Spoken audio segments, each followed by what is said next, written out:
Não. Eu escutei isso aqui no rádio. Você já escutou isso aí na Corão. Muito bem. Aceite os parentes difíceis na base da generosidade e da compreensão, na certeza de que as leis de Deus não nos enlaçam uns com os outros sem causa justa. O parente problema é sempre um teste com que se nos examina a evolução espiritual. Muitas vezes a criatura complicada que se nos agrega à família traz consigo as marcas de sofrimento ou deficiência de quem foram impostas por nós mesmos em passadas reencarnações. Não exija dos familiares diferentes de você um comportamento igual ao seu, porquanto cada um de nós se caracteriza pelas vantagens ou prejuízos que acumulamos na própria alma. Não tente se descartar dos parentes difíceis com internações desnecessárias em casas de repouso à custa de dinheiro, porque a vinculação real virá nos processos da natureza, quando você houver alcançado a quitação dos próprios débitos ante a vida maior.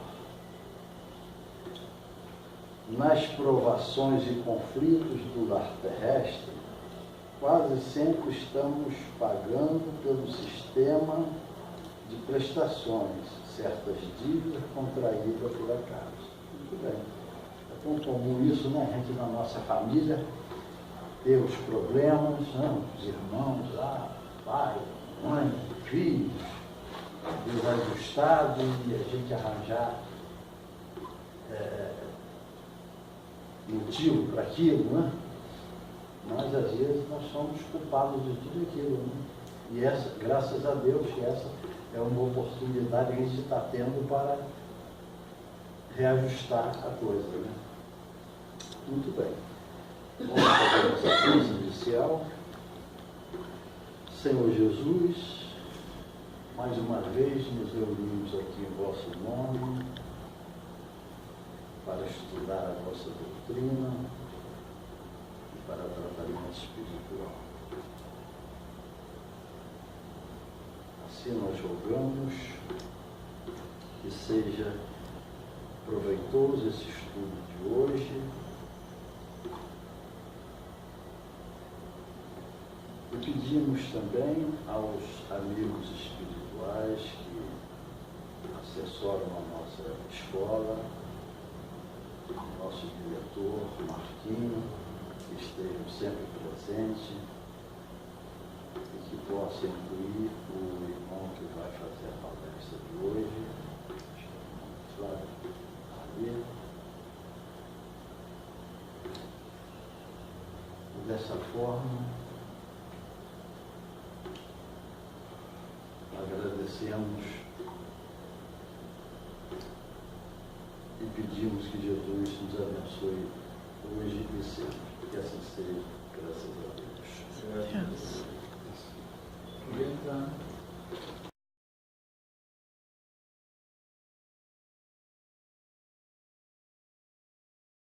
É a Bíblia, o Novo Testamento e o Espiritismo.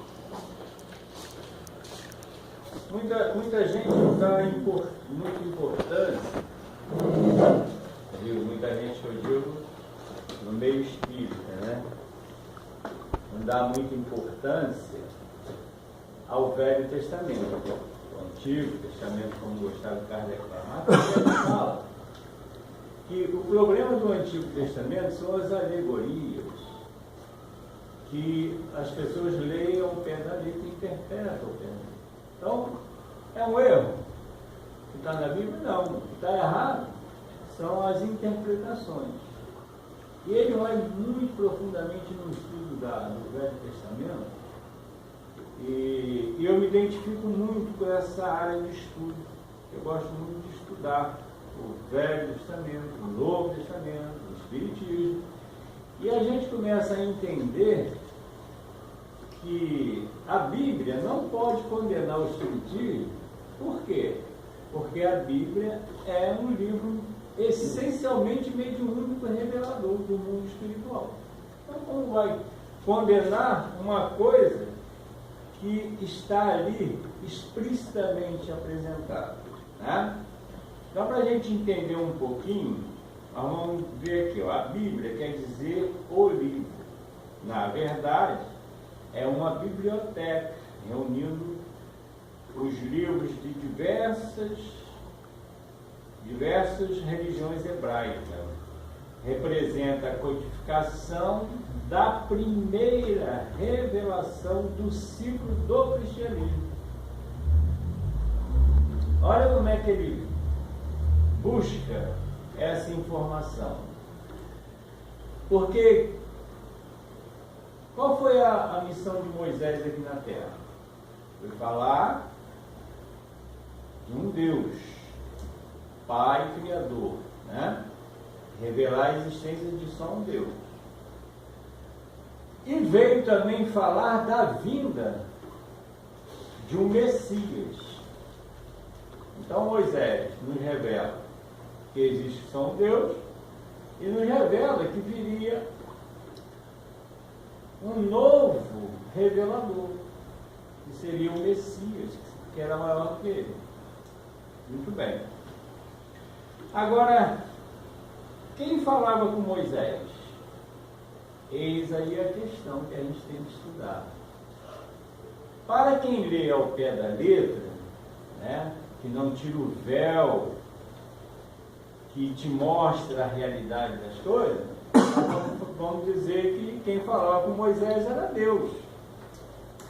Aí a coisa fica um pouco complicada, porque nós vamos estudar as informações do Deus Jeová, eram informações e regras muito pesadas em termos até de guerrilha, né? O povo participar de guerra. Na realidade, o Deus Jeová era o Deus particular, que era o protetor, Deus de Abraão, Isaac, Jacó e o protetor do povo hebreu. Como é que nós chegamos a esse conhecimento? Estudando a Bíblia, estudando a segunda revelação e estudando a terceira revelação, né? A Bíblia ela se reúne em forma de mais ou menos uns 42 escritos por vários autores. Foram escritos em hebraico e aramaico, traduzido mais tarde para o latim por São Jerônimo, na conhecida Vulgata Latina. Então, quem conhece a tradução da Bíblia, na realidade, São Jerônimo traduziu a Bíblia e traduziu os 4 evangelhos, que nós conhecemos como Mateus, Marcos, Lucas e João. Só que o próprio São Jerônimo, ele fala da dificuldade de traduzir aquilo. Por quê? Porque ele teria que colocar coisas novas que foram impostas pelo Papa da época, né? E ele diz, olha, eu vou colocar coisas novas em textos velhos. Quem já leu os antigos vão ver que eu alterei. E eu vou ser condenado, vou ser repudiado, né? O povo não vai aceitar isso. Mas uma coisa me consola. É o Senhor que está pedindo. O Papa da época era se não me engano, Damásio. Exatamente. Damásio. As igrejas católicas e protestantes reuniram esses livros do Evangelho de Jesus, dando a esse o nome de Novo Testamento. Que são esses 4 evangelhos. Tá? Que não pertence à Bíblia, é outro livro, escrito mais tarde com a reunião de vários escritos sobre Jesus e seus ensinos. Então, o Novo Testamento não tem nada a ver com a Bíblia. É outra coisa, é outro livro, é outro tempo, outras histórias. A Bíblia é a história do povo hebreu. História de Moisés, de Abraão, de Isaac, de Jacó, né, dos profetas antigos. E a Bíblia, nós temos que entender uma coisa. A Bíblia também não foi escrita, ela é falada. Era a linguagem oral, as histórias contadas oralmente. A Bíblia só foi ser escrita por Esdras depois do exílio dos hebreus, do exílio babilônico. Olha quanto tempo depois. Mais de 40 anos. Como é que você vai guardar uma coisa que foi passada oralmente durante 40 anos na sua memória? Não tem como. Então os erros estão aí, os erros de interpretações. Né? O Evangelho ele traz a segunda revelação, a revelação cristã. Traz uma nova mensagem substituindo o Deus guerreiro da Bíblia pelo Deus do amor do Sermão da Montanha. Se você ler em Deuteronômio, você vai ver o absurdo que Deus fala. Né? É ali uma parte de higiene do povo que ele falava e pedindo também para fomentar a guerra. Deus não pode falar isso, né? Então, nós vamos ver aqui, no Espiritismo, não devemos confundir esses dois livros, mas devemos conhecer a linha histórica e profética. A linhagem espiritual que os liga são, portanto, dois livros distintos.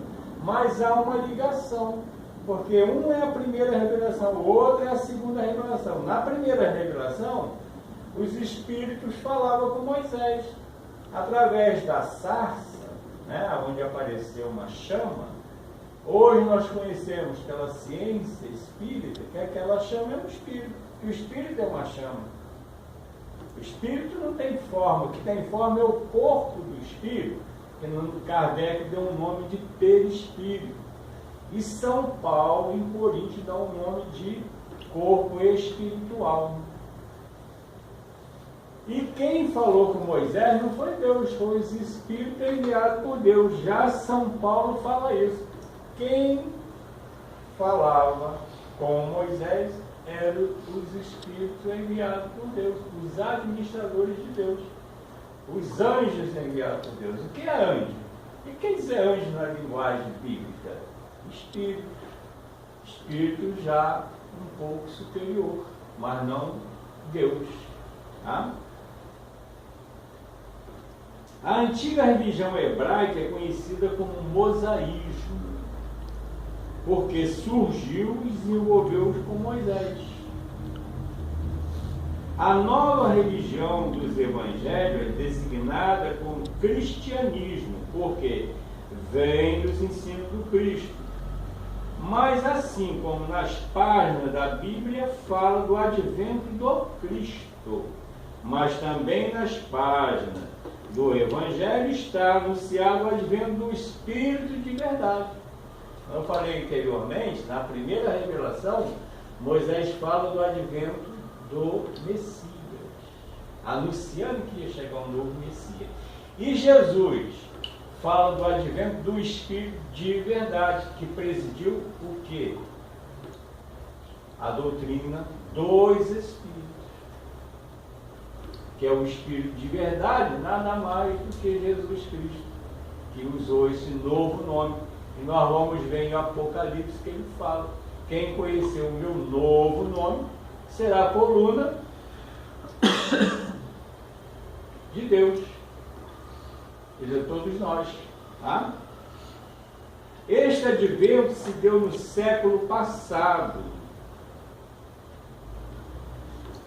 com a terceira e última revelação cristã, chamada Revelação Espírita. 5 novos livros aparecem, então escrito por Kardec, mas ditados, inspirados e orientados pelos espíritos, pelo espírito de verdade e de outros espíritos superiores. A sua finalidade é esclarecer os ensinos anteriores para entender as alegorias e os símbolos contidos na Bíblia. Mas enganam-se os que pensam que a codificação do Espiritismo contraria ou reforma o Evangelho. Ele vem dar cumprimento, vem seguindo as leis. Jesus não veio dar cumprimento à lei? O Espiritismo também não mudou nada. Só está revelando, mostrando que as aparições dadas na primeira revelação, que é Moisés, era o mundo espiritual se comunicando com os médiuns terrenos, que eram chamados de profeta ou navi, que quer dizer médios, intermediário. Kardec deu a palavra moderna chamada médium, para designar em que o espírito, o médium é o intermediário dos espíritos com os homens. Então, na Bíblia nós vamos contar profeta e navi, que quer dizer médiuns. O Antigo Testamento usava muito a palavra profeta, porque os espíritos precisavam se comunicarem e revelar, porque era a primeira revelação entre o mundo espiritual e o mundo material. Então eles profetizavam falando do futuro. Hoje não precisamos mais disso, né? Então, tanto que Moisés, na primeira revelação, anunciou o advento do cristianismo, o advento do Cristo, primeiro a chegada de um Messias à Terra. E Jesus, então, profeta de primeira grandeza, revela o advento do Espiritismo, o Espírito de verdade. Então, a Bíblia, o Velho Testamento, é a primeira revelação, o cristianismo, o advento do Cristo é a segunda revelação, e o Espiritismo é a terceira e definitiva revelação, que mostra o mundo espiritual, tal como é mostrado na Bíblia. Então a Bíblia, ele é todo um livro mediúnico. Os nossos irmãos que não estudam profundamente a Bíblia e o Evangelho, e deixam-se levar pela palavra, né, pela indução dos seus condutores religiosos, que condenam o Espiritismo, ele está condenando a Bíblia. Porque os fatos mediúnicos da Bíblia são muito claros, né? Eu vou revelar só algum aqui para vocês, olha. Depois eu volto aqui outra vez no nosso texto aqui, para a gente ver, tá bom?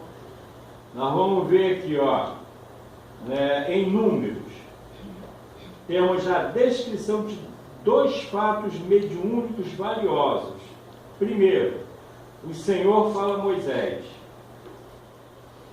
entenda o Senhor não como Deus, era Jeová, que era o Deus particular do povo hebreu, era o protetor do povo hebreu, era o Deus de Jacó, o Deus de Abraão, o Deus de Isaac. Por quê? Existiam muitos deuses na terra. Todo espírito que aparecia era chamado de Deus. Tá? Então Moisés acabou com isso. Existe só um Deus. Mas o Jeová não é Deus que Jesus veio nos fazer conhecer. Então, em Número nós vamos ver, né, a descrição de 2 fatos mediúnicos valiosos. Primeiro, o Senhor fala a Moisés. Depois, Moisés reúne os 70 anciãos, formando uma roda, e o Senhor se manifesta materialmente, descendo em uma nuvem. Muito bem. Agora, se ler o pé da letra, realmente você vai dizer: opa, Deus desceu de uma nuvem para falar, né, com o povo ali. Agora vamos ver pela ciência espírita como é que fica fácil a coisa. Olha só. Então, vamos ver as formas de mediunidade. Temos a comunicação pessoal de Jeová a Moisés, que é a comunicação do espírito direta com o médium. É o que nós fazemos aqui. Tá? Muito bem.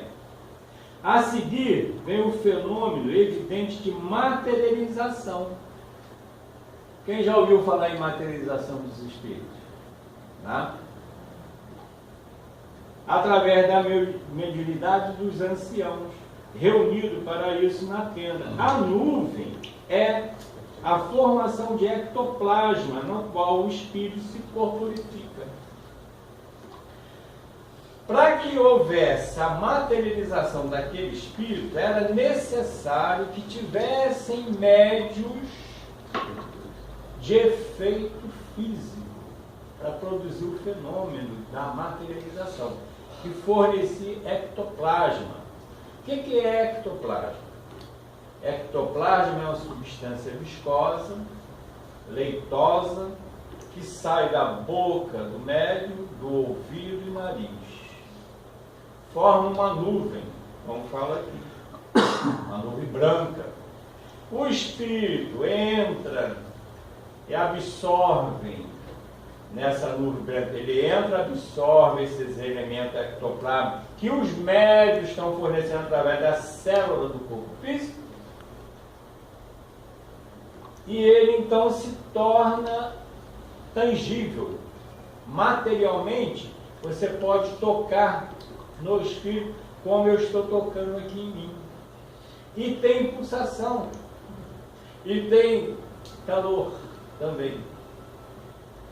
E pode produzir as marcas que ele quiser no perispírito. Por exemplo, quando Jesus aparece para os apóstolos que Tomé, duvida que era Jesus, porque não via as marcas, Jesus mostrou as mãos, produziu através do pensamento dele as marcas dos cravos nas mãos, porque Jesus estava no corpo perispiritual, no corpo espiritual e não no corpo de carne. Ele estava materializado. E se nós observarmos em muitas passagens do Novo Testamento, nós vamos ver que toda vez que Jesus queria fazer um efeito físico, quem estava presente? João, Pedro e Tiago, que eram médios, fornecedor de ectoplasma. Então não tem nada sobrenatural, é só estudar a coisa direito, né? Então nós vamos ver aqui, dando prosseguimento aqui, o preâmbulo aqui do estudo que a gente pesquisou. Então nós vamos ver aqui, este advento se deu no século passado com a terceira revelação cristã, chamada Revelação Espírita. 5 novos livros aparecem. Então, escrito por Kardec, mas ditado, inspirado, orientado pelos espíritos de verdade. Outros espíritos superiores, na sua finalidade de esclarecer os ensinos anteriores e para entender as alegorias e símbolos contidos na Bíblia. Revelar é ensinar. Isto tanto pode ser feito pelos espíritos, revelação divina, quanto pelos homens, revelação humana, mas não por Deus em pessoa, porque Deus age através de suas leis e dos espíritos. A expressão, a palavra de Deus, é de origem judaica. Foi naturalmente herdada pelo cristianismo, que a empregou para o mesmo fim dos judeus, dar autoridade à igreja. Deus está falando, Deus está te condenando, Os livros da Bíblia têm origem na literatura oral do povo hebreu. Só depois do exílio na Babilônia foi que Esdras conseguiu reunir e compilar os livros orais, guardados na memória, proclamá-los em praça pública, como lei do judaísmo ditado por Deus. Os relatos históricos da Bíblia são os mesmos, ao mesmo tempo, ingênuos e terríveis.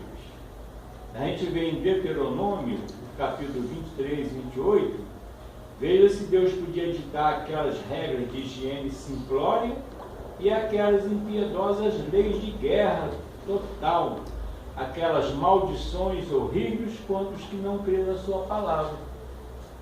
Então, nós temos que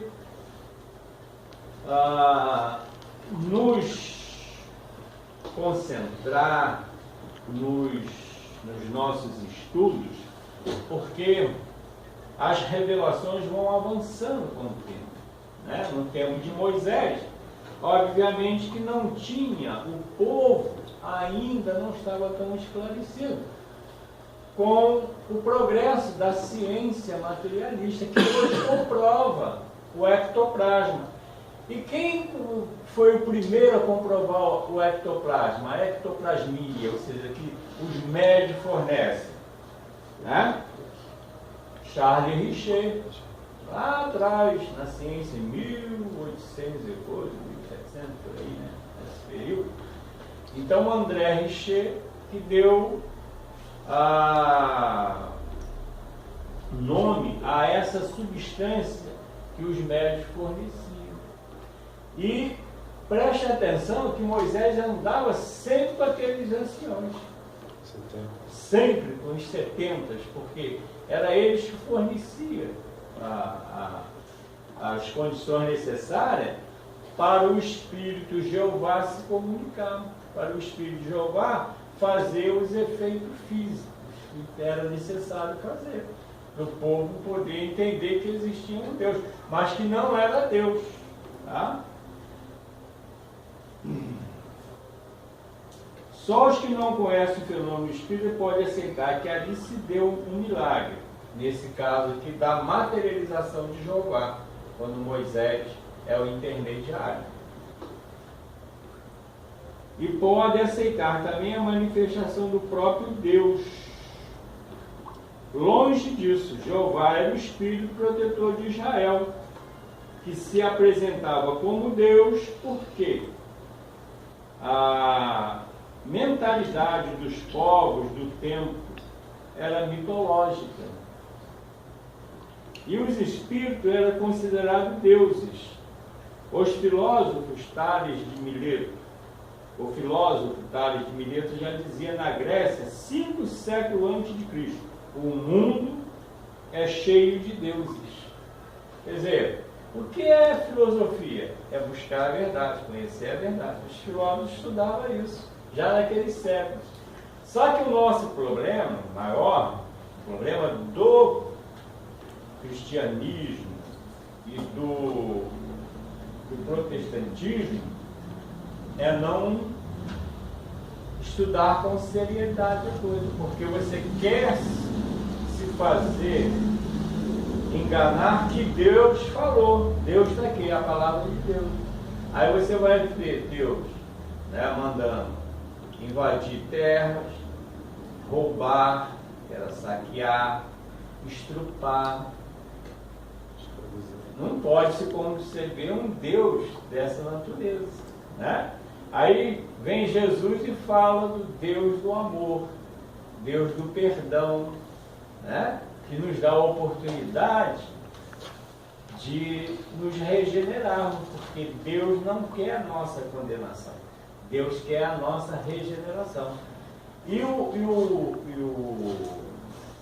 as profecias de Jesus, né, que são código moral que ele fala no Sermão da Montanha, é algo maravilhoso, algo para ser estudado em profundidade por todos nós que nos rotulamos como cristãos, porque ali encerra toda a moral do ensinamento de Jesus.